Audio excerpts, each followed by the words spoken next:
75 പാവം കൊടുക്കാൻ നേരിട്ടിരിക്കുക. ബാക്കി പിന്നെ നമ്മളൊപ്പിക്കണോ? നമ്മളെന്തൊരുപ്പിക്കുന്നത്? പ്രശ്നമുണ്ട്. എവിടാ പ്രശ്നമില്ലാത്തത്? എത്രത്തോളം പ്രശ്നം? അതാ പ്രശ്നം. അത് പറ. താൻ ഇതുപോലെ അല്ലടാ, അവൻ പറഞ്ഞ പോലെ ചെയ്യുന്നതാണ്. എന്തടാ ഞാൻ കള്ളിന്റെ പുറത്ത് എന്റെ കുത്തിനെ പിടിച്ചു, നീ പച്ചയ്ക്ക് എന്റെ കുത്തിനെ പിടിച്ചു. കഴിഞ്ഞില്ലേ?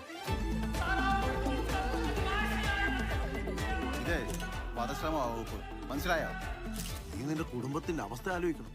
നിന്റെ പെങ്ങടെ കെട്ടുവരുവാന്ന് ഓർത്തോണം. പിന്നെ നിങ്ങൾ എന്നെ നന്നായിട്ടൊന്ന് ട്രീറ്റ് ചെയ്താൽ മതി.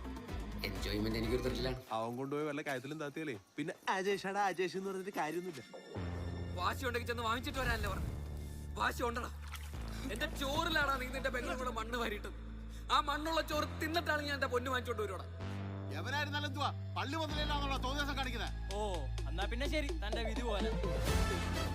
അത് കുഴപ്പമില്ലല്ലേ, ചങ്കറപ്പുള്ളൊരുത്തൻ വന്നെന്ന് വിചാരിച്ചാൽ പി പി അജേഷ്.